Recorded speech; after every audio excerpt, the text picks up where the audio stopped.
presentamos un nuevo programa, Mateando con Mirta Legrand, su conductora Mirta Legrand.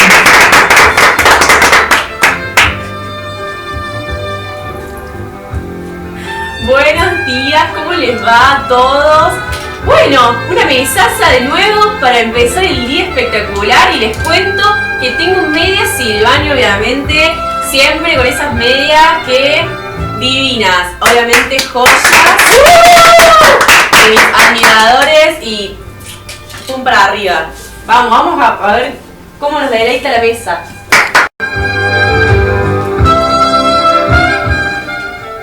Muy buenos días, ¿cómo les va? Les cuento que tenemos una mesaza con unos personajes espectaculares, así que los paso a presentar, ¿no? Bueno, con nosotros está Mariano Benguita. Es catedrático de Sociología en la universidad, donde dirige la sección de Sociología de la Facultad de Educación. Profesor e investigador, autor de veintena de libros. Con ustedes, Mariano Benguita. Un aplauso, por favor. ¿Cómo le va, Mariano? Buenos días, Mirta. Bueno, seguimos. Contador y doctor en Ciencias Económicas en la ciudad de Buenos Aires. Actualmente investigador titular del área Política y Gestión Pública. Escribió varios ejemplares como Estado y Democracia en América Latina. Con ustedes, Óscar Oslak. Gracias, Mirta. Gracias. Seguimos. Sociólogo, educador y político argentino que fue ministro de Educación, Ciencias y Tecnología de Argentina durante la primera presidencia de Néstor Kirchner. Con ustedes, Daniel Filmus. Buenos días, Mirta. Doctor en Educación en la Facultad de Buenos Aires, máster en Ciencias Sociales como mención en Educación en la Flasco, obviamente, licenciado en Ciencias de Educación en la UBA y profesor de enseñanza primaria. Con nosotros, Pablo Pinó. Aplausos, por favor. Muchas gracias. Seguimos. Fanfani Emilio, licenciado en Ciencias Políticas y Sociales. Es investigador del CONICET. Acaba de publicar el libro Educación Media para Todos. Un fuerte aplauso para Emilio. Gracias, Mirta. Martínez Paz. Obtuvo el doctorado en Derecho y Ciencias Sociales por la Facultad o Universidad Nacional de Córdoba. Algunos de sus trabajos más importantes son la política educacional en una sociedad democrática. Un aplauso. Muchas gracias. Bueno, seguimos. Natalio Botana. Él es un politólogo argentino. Obtuvo el doctorado en Ciencias Políticas y Sociales en la Universidad de Lovaina, entre otras. Un aplauso para Natalio. Gracias, Mirta. Alperindín Dongui Tulio. Él es uno de los mejores historiadores del siglo XX de la Argentina. Es un muchacho porteño educado en el Colegio Nacional de Buenos Aires. Concluyó su doctorado en Historia en tan solo 29 años. Hoy vino para hablarnos sobre historia argentina. Bienvenidos, un fuerte aplauso. Gracias, Mirta. Bueno, hoy tenemos una mesa.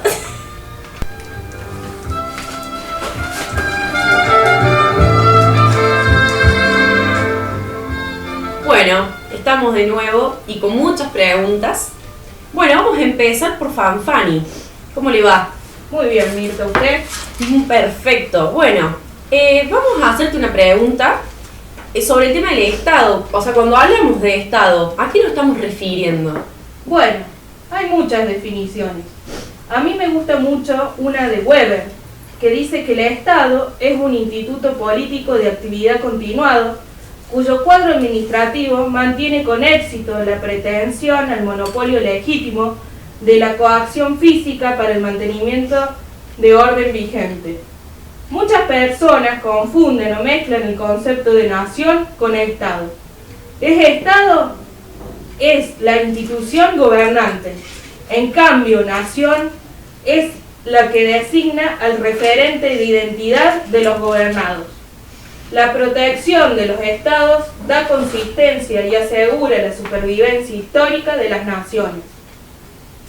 Bueno, mira, perfecto, y la verdad no me ha quedado muy claro, así que vamos a hablar con Oslak, que yo sé que vos también tenés escritos donde mencionaste la diferencia entre Estado y Nación. Si me podés hablar un poquito al respecto. Muy bien, Mirta. Yo voy a dar también una diferenciación que la gente no sabe entre nación, Estado y estados nacionales. Es muy común confundirse. Una nación es un ámbito territorialmente delimitado donde se desarrolla un sistema de dominación y un espacio económico que es el mercado, donde acá le posibilita la movilización a los agentes sociales. Estado es diferente, nosotros vamos a decir que es un aspecto constitutivo del proceso de construcción social. ¿Qué quiero decir con esto? Que es un conjunto de procesos que define planos y vamos a decir componentes que estructuran la vida social organizada. Es el aparato de dominación. Por lo tanto, el Estado nacional, que mucha gente habla, es el resultado de un proceso convergente de constitución de una nación y un sistema de dominación. Este tiene dos planos.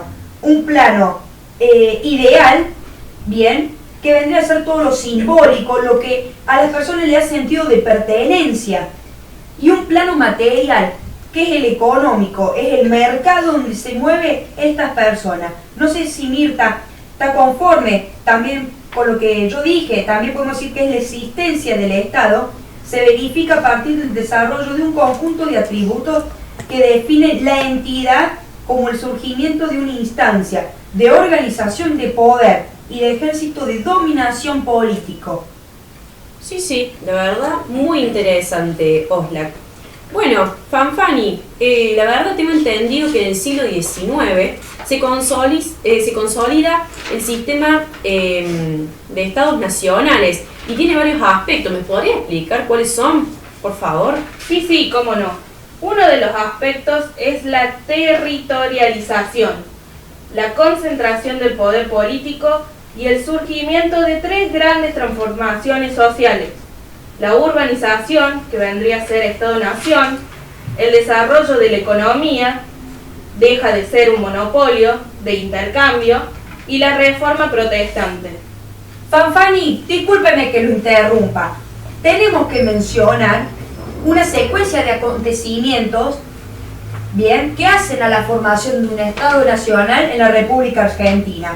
Mirta, ¿me permite? Sí, cómo no. Bien, tenemos un antecedente inmediato entre 1806 y 1810 que se organizó una fuerza militar propia y el cabildo toma decisiones soberanas. Seguimos con una revolución de la independencia hasta el 1820.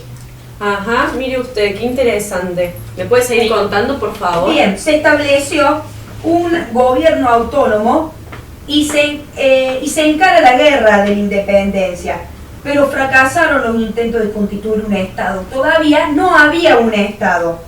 Seguimos con las guerras civiles y autonomía de las provincias. Terrible. Hasta el 1852 desaparece un gobierno central, se firman pactos entre las provincias unificadas. Había una confederación rosista. Después tenemos una organización de estados nacionales hasta el 1860. Se sanciona la Constitución, pero existen dos estados independientes, Buenos Aires y la Confederación Argentina. Ahora sí podemos hablar de una consolidación del Estado Nacional hasta el 1880. Culmina un proceso de conquista territorial, nacionalización de las Fuerzas Armadas, legislación y capitalización de Buenos Aires. No sé si Mirta tiene alguna duda con lo que dije. No, yo para nada. quería aclarar que paralelamente lo que también sucede en Europa, que nos perjudica y trae consecuencias a nosotros la formación de Estado. Nosotros tenemos un Estado positivista. El credo es de orden y progreso. ¿No es cierto? Perfecto, ¿Qué hablamos cuando decimos progreso? La eliminación de la restricción del comercio y la exportación del oro, por una parte, y los efectos de la llamada segunda revolución industrial, lo que estaba sucediendo en Europa. Había una transformación social, una extensión de la revolución industrial y del transporte, lleva a una demanda de materia prima para alimentar procesos productivos para satisfacer la sociedad de consumo. Esto trae consecuencias económicas y sociales para Latinoamérica, para nosotros, una transformación de la estructura social, un libre comercio y más formación de mercado. Entonces, cuando hablamos de orden, ¿qué decimos? Que el orden es eso lo que deja de un lado todo aquello que obstruye este proceso y el avance de la civilización. Ellos lo llamaban, que después seguramente alguno de mis compañeros va a hablar, con los indios, la civilización y barbarie. El orden también tenía proyecciones externas. Bien, si nosotros teníamos un pueblo con orden, había una estabilidad en el país. Por lo tanto, los mercados extranjeros iban a confiar en inversión en este país argentino que estaba en proceso de consolidación de Estado. No sé, Mirta, si tiene alguna pregunta, eso era lo que quería agregar. Para nada, me parece perfecto lo que acaba de hablar. Bueno, gracias, Mirta. Sigamos. Quiero que me expliques, por favor, cuál es la diferencia entre el Estado interventor y el Estado descentralizador. Por favor, Fanfani, a ver si nos pueden aclarar algunas dudas. Sí, cómo no. El Estado interventor pensaba en educación, productividad y equidad, donde la educación de masas ocupaba un papel central, puesto que era percibida como una inversión clave para la promoción del crecimiento económico y de la justicia social. ¿Y me puede explicar cuál fue la crisis, por favor? Porque donde se piensa el crecimiento económico siempre hay crisis, ¿verdad? Sí, siempre. La incapacidad del Estado para cumplir eficazmente su función de regulación social y la transformación familiar fue una de las crisis. Pero como contrapartida también sobrevivió el postulado de asociación entre educación y productividad y el postulado de la educación como vehículo de promoción social. También surge la educación como el sistema estatal. Perfecto. Y en cuanto a la descentralizador, por favor, si me puedes sacar esa duda. La descentralización se refiere. Sí, perdón chicos, producción. Acá me pusieron descentralizador. Dios mío. La descentralización, las estrategias de descentralización y privatización pretenden devolver a los usuarios tanto poder como sea posible para influir en la calidad de los productos del sistema y en otorgar a las unidades menores, escuelas, jurisdicciones municipales o provinciales, la autonomía necesaria para responder tan pronto como sea posible a las demandas de los usuarios.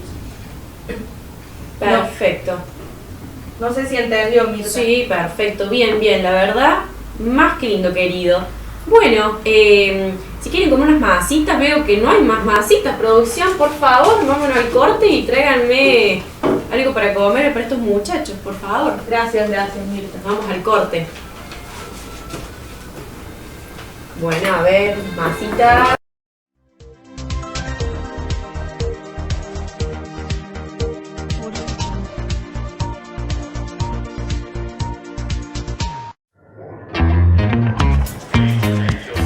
Next.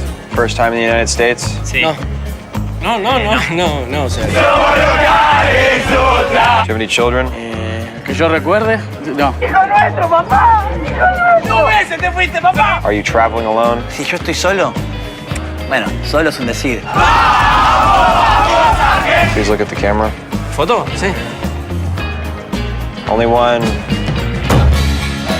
Vos también podés entrar a Estados Unidos para vivir la Copa América. Ganate un viaje para vos y un amigo. Entrá en quilmes.com.ar y entérate cómo participar. Quilmes, el sabor único del fútbol argentino.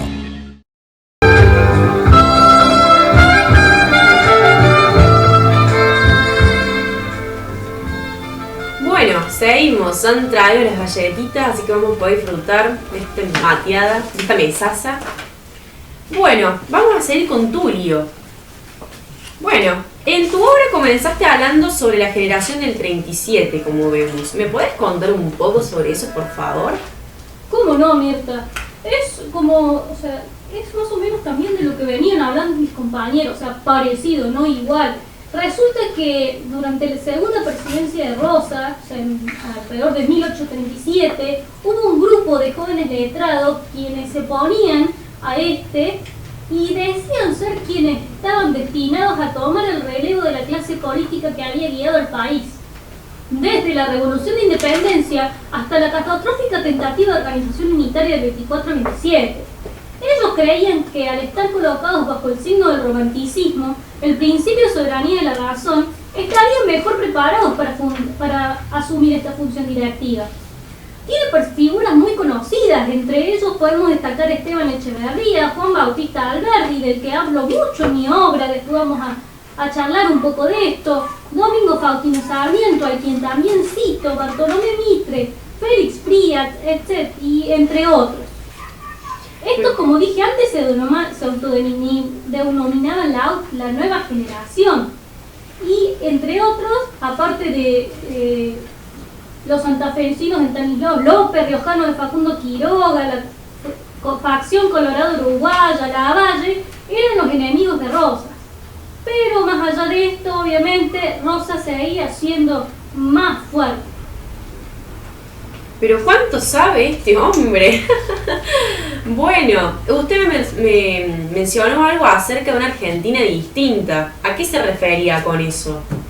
Sí, en realidad no lo mencioné ahora, lo mencioné en mi obra, porque era como que todo estaba cambiando, la economía mundial cambiaba, el desarrollo rápido de Estados Unidos y Europa era cada vez más rápido, el mercado, ellos se hacían cada vez más fuertes en este mercado mundial. Claro, y Argentina estaba estancada, por lo que debía salir de este estancamiento, debía volverse un estado activo, pero para eso debía encontrar la forma.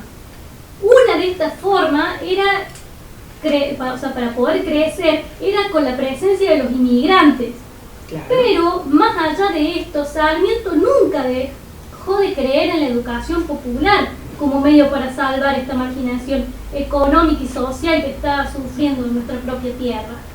Él creía en el progreso sociocultural como requisito del progreso económico.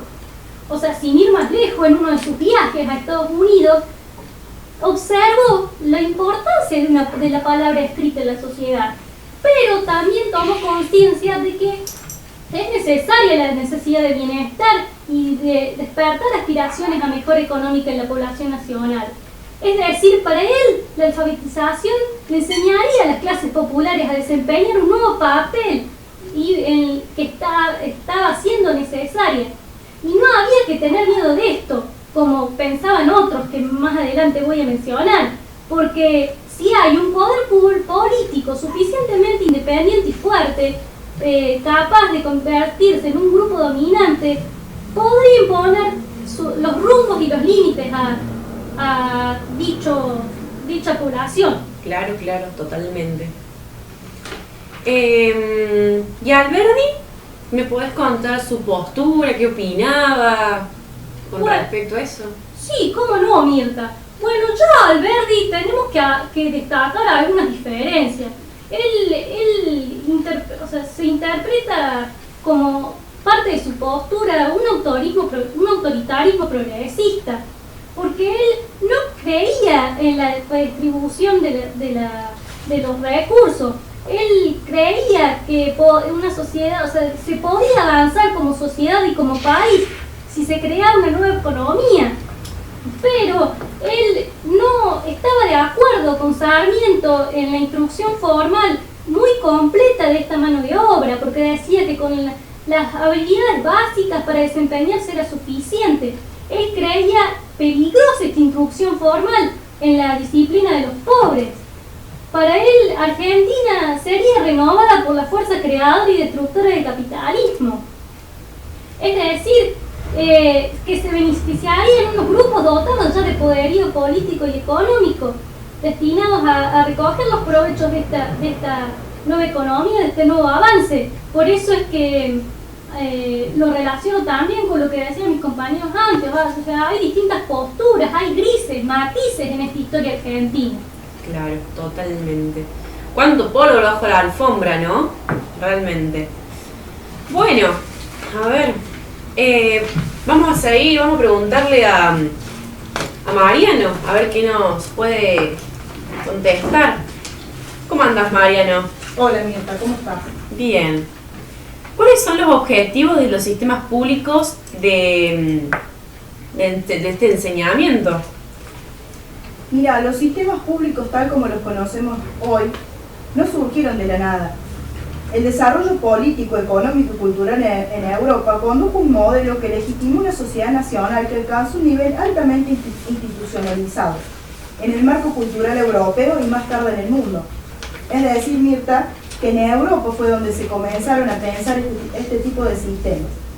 Este modelo hizo de la construcción de un sistema de educación de masas un componente fundamental e indispensable de la actividad de cualquier Estado moderno. Durante los siglos XVIII y XIX, los Estados nacionales construyeron los sistemas de educación de masas que finalmente llegaron a abarcar la totalidad de la población. La autorización, patrocinio, financiación y control estatal de la educación de masas se desarrolló en primer lugar en Europa occidental, convirtiéndose más tarde en el rasgo distintivo de un modelo altamente institucionalizado de desarrollo nacional en todo el mundo. El significado sociológico de la exitosa institucionalización de esta innovación social hay que tenerlo en cuenta.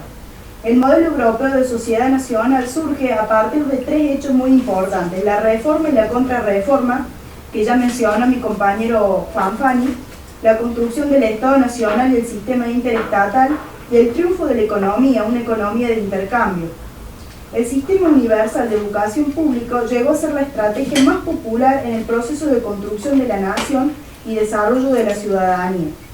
Además, debemos tener en cuenta 5 hechos muy importantes que se dan en estos periodos, que son el mito del individuo, la nación como sociedad formada por individuos, el progreso, la socialización de la infancia como clave para alcanzar la condición de adulto, y el Estado como protector de la nación y garante del progreso. Bajo todos estos hechos es que tenemos que tener en cuenta que se va a desarrollar el sistema educativo en Europa y luego en los demás países del mundo. Perfecto, más claro que chile agua, señor. Bueno, ¿algo más para...? No, Mirta, nada más, espero que haya quedado claro. Sí, cómo no, cómo no.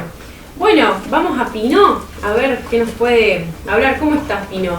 ¿Cómo le va, Mirta? Muy buenas tardes. Muy buenas tardes. La verdad que en Guita es muy buena tu explicación. ¿Querés un mate antes de empezar? Bueno, páseme, Mirta, bueno, por favor. Pero primeramente quiero que me calienten el agua, producción, porque ya se me enfrió. A ver, ¿podemos ir un corte antes de seguir? ¿Cómo no? ¿Cómo no? Bueno, disculpa, me pasa que esta producción...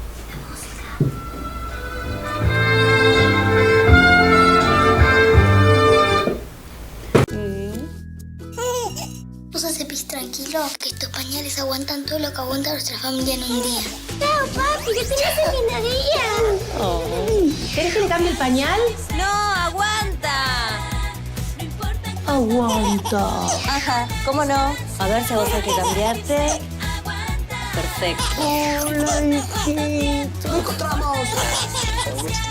¿De qué están hablando ustedes? De cómo aguantan nuestros pañales. Sí, son como nuestra familia. Huggies Active Sec. Aguanta lo que vos necesitas.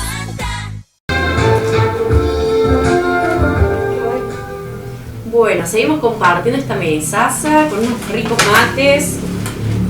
Bueno, Pino, dentro de los sistemas educativos que se han mencionado recientemente, hay un interrogante muy importante que todos nos preguntamos, y obviamente es ¿qué es la escuela? Si nos podrías compartir un poco. ¿Cómo no, Mirta? Bien, para que todos puedan comprender esta pregunta compleja, explicaré que la misma es un epifenómeno de la escritura. ¿Qué quiero decir con esto? Epifenómeno es etimológicamente un fenómeno que se da por encima o después, epi, de otro al que consideramos principal, al cual se asocia sin que pueda afirmarse que forme parte esencial de él o que tenga influencia sobre él. Entonces podemos considerar que un epifenómeno, o bien simplemente acompaña al fenómeno principal. Entonces vamos a destacar que esta palabra afirma que luego de la escritura nació la escuela. También decimos que la misma es un dispositivo de generación de ciudadanos para los liberales, proletariados para los marxistas Y esto produce al mismo tiempo una conquista social de un apartado de inculpación de ideologías de clases dominantes. Perfecto, ¿y qué quiere decir con eso? Y Mirta, simplemente quiero decir, y con esto voy a explicar tanto la dependencia como la alfabetización masiva, inclusive la expansión de los secretos y la entronización de la mitocracia. Con esto ocurre la imposición de la cultura occidental y la formación del movimiento de liberación, es decir, la construcción de naciones sin más remota o más simplemente, para ser más específico, es una muy buena construcción de estas naciones. Claro, claro está.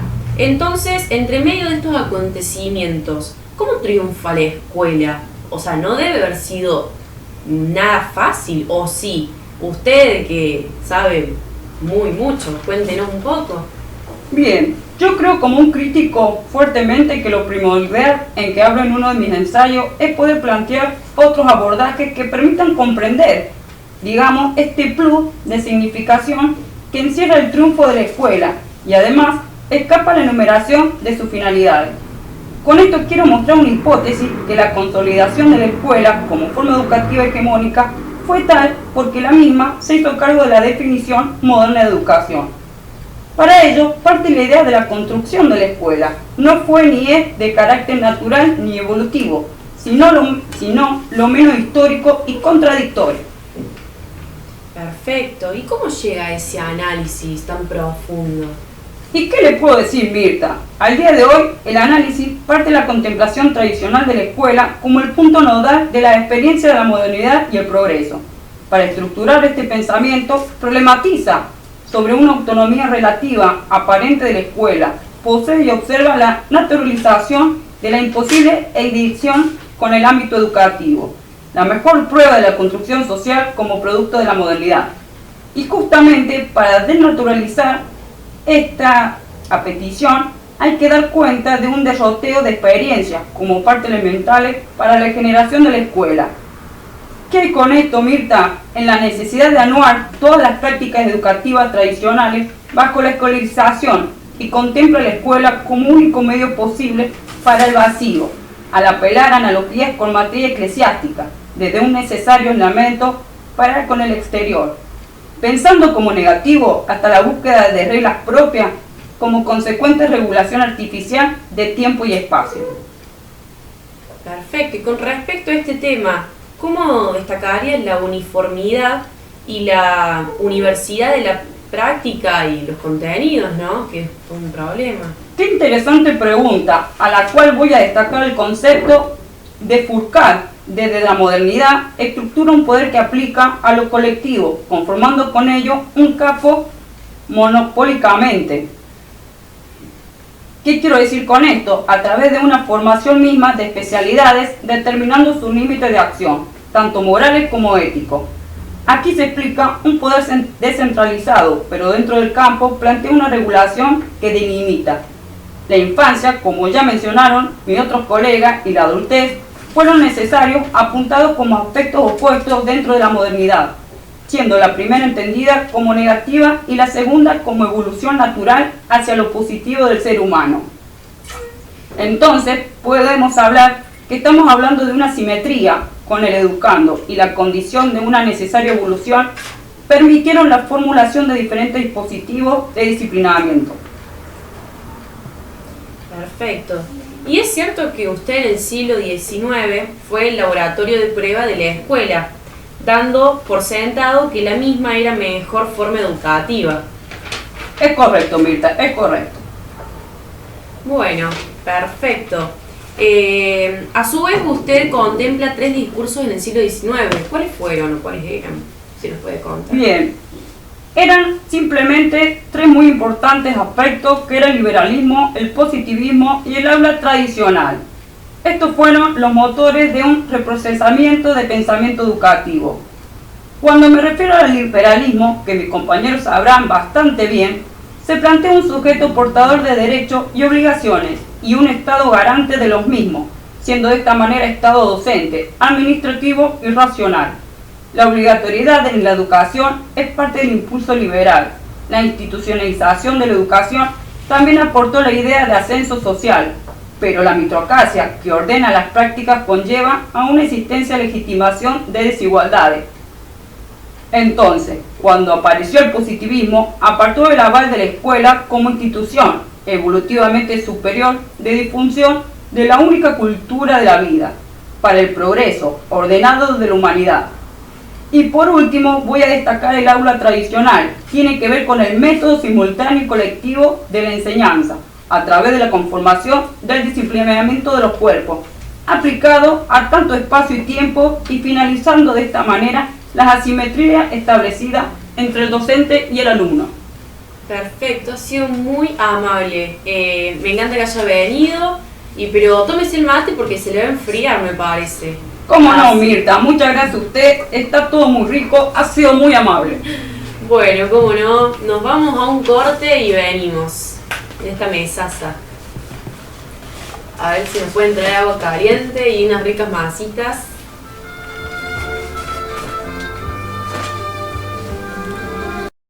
¡Nenuco! ¿Coco? ¡Veo, veo! ¡Un mosquito! ¡Vete feo! A Nenuca le ha picado un mosquito. En la pierna, la nariz, en el culito. Cansa crema, Frota, frota. se le quita. O le pongo una tirita. Con la pala. ¡Pobrecito! Nenuca pica, pica mosquitos. Bueno, volvemos con esta mesaza del día de hoy. Y bueno, vamos a hablar con Botana. Bueno, doctor Botana, veo que en su obra ha procurado reconstruir una única historia, una unidad histórica que más adelante se va a denominar régimen político del 80. ¿Qué nos puede contar acerca de esto? Bueno, Mirta, en primer lugar, Natalio para ustedes. Usted no hay ningún inconveniente. Bueno, lo que planteo es la formación definitiva del Estado Nacional y del régimen político que sucedió en la Guerra Civil de la década del 50 y las presidencias fundadoras de Mitre, Sarmiento y Avellaneda. Es decir, comparto algunos de lo comentado anterior por mi compañero Oslak, mi colega Oslak, sobre algunos rasgos del orden nacional y entre otras cosas, porque ya acá también ya hablamos de Estado, República, pero ya lo vamos a ir viendo más detenidamente porque si no me enredo en mis propias palabras. Bueno, todo este régimen político de los 80 tuvo dos rasgos distintivos. La Constitución del Orden Nacional, como decía antes, y la fórmula política que otorgó sentido y mando a la obediencia de algunos de este orden nacional, como es la fórmula albertiana. No sé, que viene de Alberti, de Juan Bautista Alberti. Claro, totalmente. Este integrante, este letrado de la generación del 37 del que hablábamos antes. O sea, durante este periodo, como mencionaba mi compañera antes, estaba la economía teniendo un cambio espectacular, la población, la cultura, estaba todo cambiando. Pero estos dirigentes conservadores en el campo político, también, como decía mi compañera Pino, eran liberales y progresistas. Pero había una desigualdad que era indiferente ante este orden. ¿A qué me refiero? Esto produjo, entre otras cosas, un fenómeno de fraude en lo que era el sufragio y divisiones en facciones entre Buenos Aires y el interior. No sé si me explico. Sí, cómo no, cuánto para analizar, ¿no? Y bueno, ¿me podrías hablar un poquito más de las facciones y la unidad política que tanto el mundo pregunta, que me están mandando mensajes preguntando acerca de eso? ¿Cómo no, Mirta? Bueno, esto es algo muy típico de la historia argentina, algo de lo que se ha hablado mucho, que duró muchos años, esta típica división entre Buenos Aires y el interior, este enfrentamiento continuo, sin llegar a ningún lado, sin enfrentarse uno sobre otro, porque calcule usted que cuando Urquiza derrotó a Rosas en la batalla de Caseros, hubo una reunión en la capilla de San Nicolás y se celebró un pacto que se comprometía en un congreso constituyente, algo que Buenos Aires obviamente aceptó, pero después no cumplió y todo culminó en la batalla de Pavón, usted piense, tres presidentes se sucedieron a esta batalla, entre ellos Mitre, Sarmiento, Avellaneda, pero todo culmina obviamente con la elección de Roca. Hay tres problemas que se presentan, cuya solución dependía solamente de la Constitución, la persistencia de una unidad política. Usted piense, por un lado la integridad territorial, por otro lado la comunicación entre los pueblos, el planteamiento de una unidad nacional, es decir, ese sentimiento de legitimidad nacional que estaba como todavía en veremos porque no se podía llegar a esta unidad política, o sea, estaba en construcción. Es decir, era todo un desafío. Totalmente. Bueno, la verdad que me ha gustado el tema de la fórmula alberdiana, si me puede hablar un poquito más de eso. Sí, él establecía dos tipos de repúblicas. Por un lado, una república abierta, o sea, ya estamos hablando de república acá, regida por una sociedad civil, es decir, todos los ciudadanos nacionales o extranjeros tenían derecho a participar de este proceso de sufragio. Y por otro lado, una república restrictiva, donde la participación de la designación de los gobernantes solamente se limitaba hacia un número pequeño de ciudadanos. Totalmente. Pero Alberdi optó por una posición democrática. Sí, se podría decir que algo así. Él en realidad manifestaba una libertad política para unos pocos y una libertad civil para todos. Es decir, él pretendía que la elección de gobernantes, la participación de esta democracia fuera solamente para unos pocos, porque él decía que los ignorantes y los extranjeros no eran capaces de elegir coherentemente un gobernante. Claro, o sea, claro, totalmente. No podían ejercer esa libertad política de una forma adecuada. Entonces, sí, todos podían votar, pero en realidad no. Claro. Claro. Bueno, me ha dejado sorprendida, la verdad. Muchas gracias. Bueno, ahora nos toca hablar con nuestro amigo Martín Paz. ¿Cómo le va? Muy bien, Mirta, ¿usted? Muy bien, por suerte. A una mesaza hoy, ¿no? Sí. Bueno, Fernando, una de las grandes problemáticas de hoy es el sistema educativo, ¿no? Pero en sus escritos podemos ver que el conflicto es histórico. ¿Qué me puede decir con respecto a esto? Bueno, sí, es así.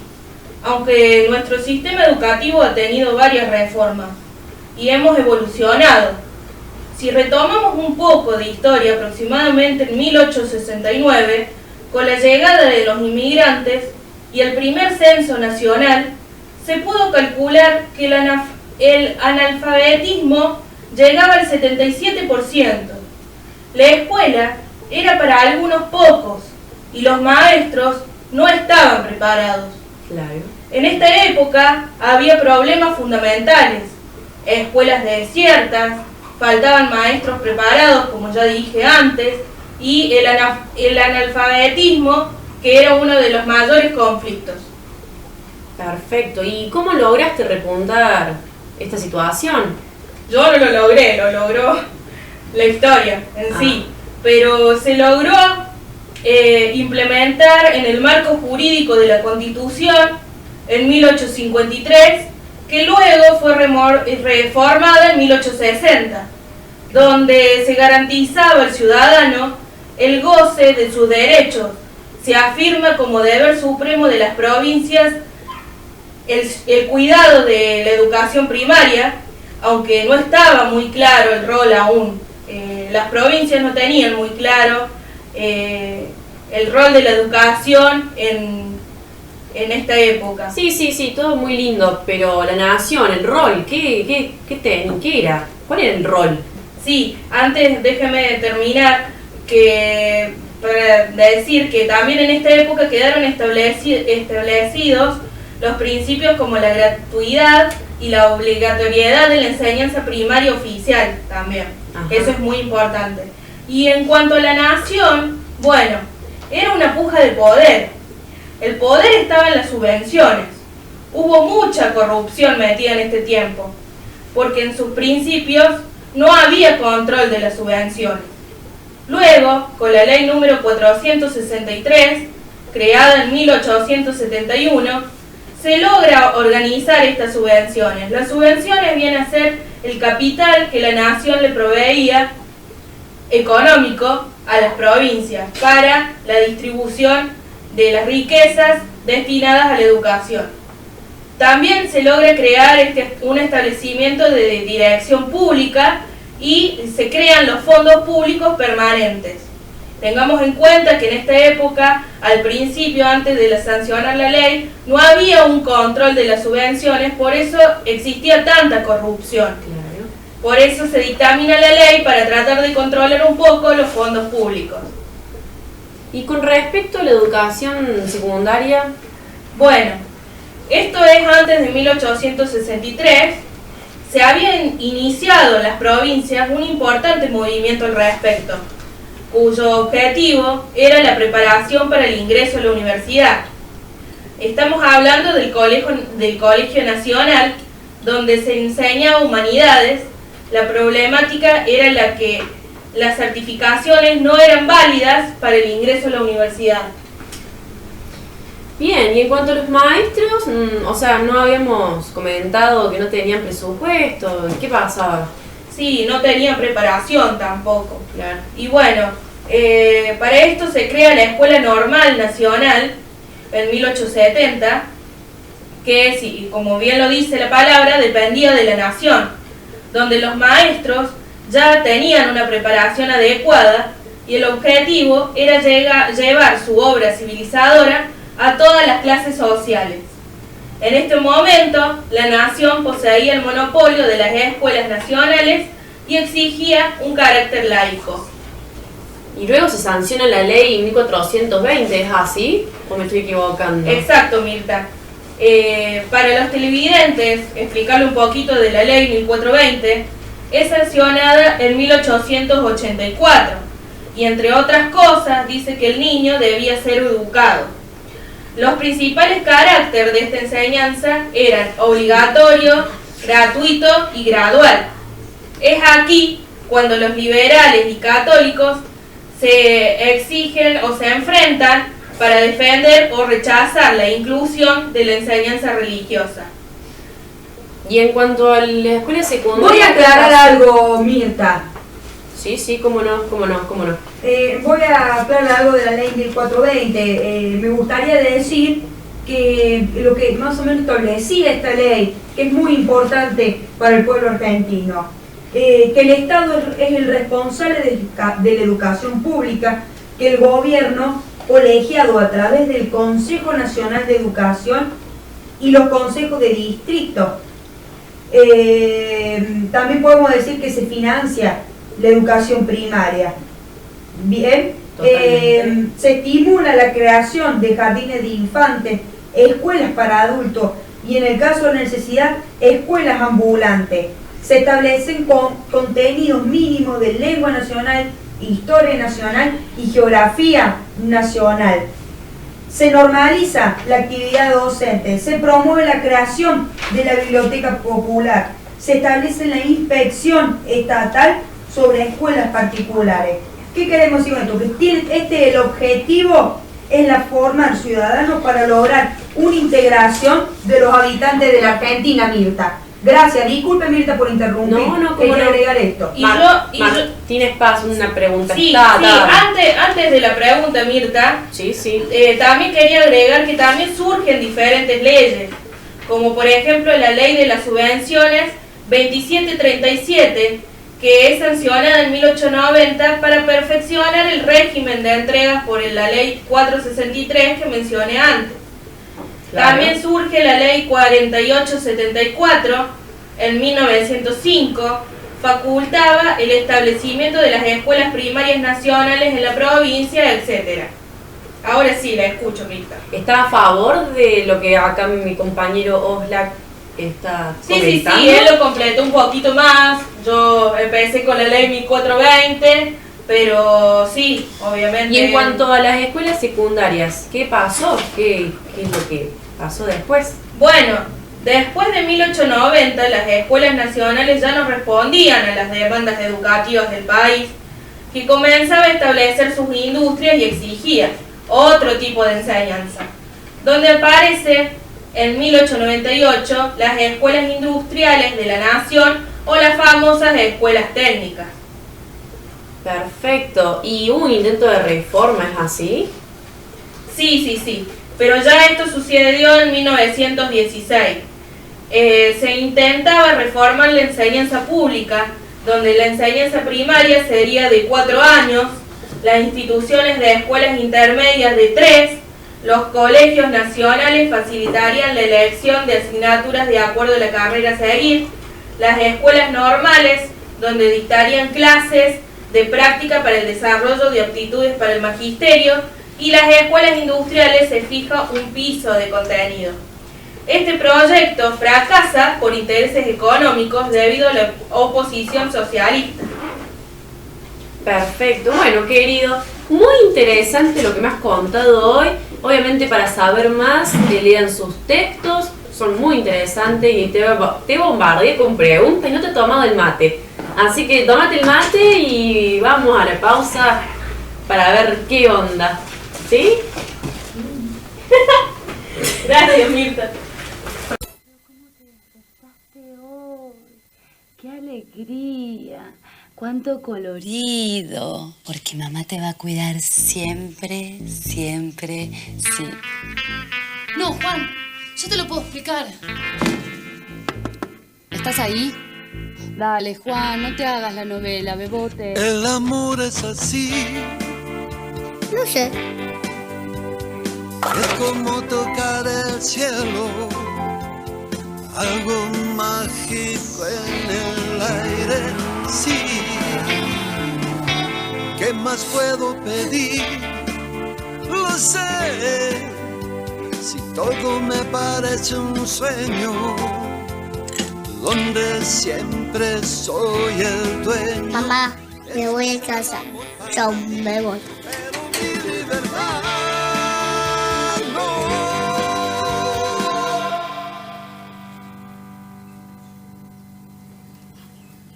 ¿Lo llevas? Personal es la forma de mostrarle a tu mamá cuánto la querés.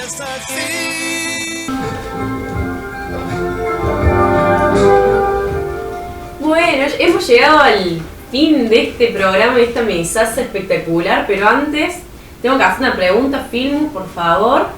Bueno, quiero saber cómo estás, primero si te ha gustado el día de hoy. Y bueno, empezar, ¿cuál es el principal problema de educación pública de hoy? Si nos puedes aclarar. Mirta, vamos, bueno, para cerrar un poco el programa, queríamos mencionar respecto a tu pregunta, era que era predecible y lo hemos criticado mucho, porque la lógica de las transferencias de las escuelas a las provincias no tuvo que ver con una necesidad pedagógica, sino financiera. Fue un proceso muy vinculado a la directiva del Banco Mundial y del FMI de descargar de las espaldas del Estado Nacional el costo fiscal de la educación. Con eso, bueno, quería cerrar un poco este tema. Perfecto. Y bueno, me alegro muchísimo que hayan venido. Espero Gracias, Mirta, por haber sacado todas las dudas. Sí, muchas gracias, Y bueno, muchísimas gracias y nos vemos en el próximo episodio con otra mesaza. ¡Chao, chis! No, el bicho. Dale, volvé. ¿Tú casito no? ¿Todo nuevo? No. ¿La despedida? Sí, la despedida no. Bueno, hemos llegado al final de este episodio tan hermoso con una mesaza espectacular y unas personas increíbles. Así que bueno, si te ven como te ven, te tratan, si te ven mal, te maltratan. Bueno chicos, nos vemos hasta el próximo episodio. Chao Mirta, gracias. Chao, Mirta, muchas gracias por la invitación.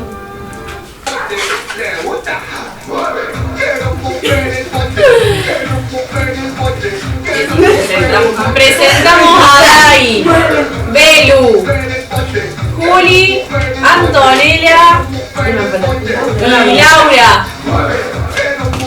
Un aplauso, chicas.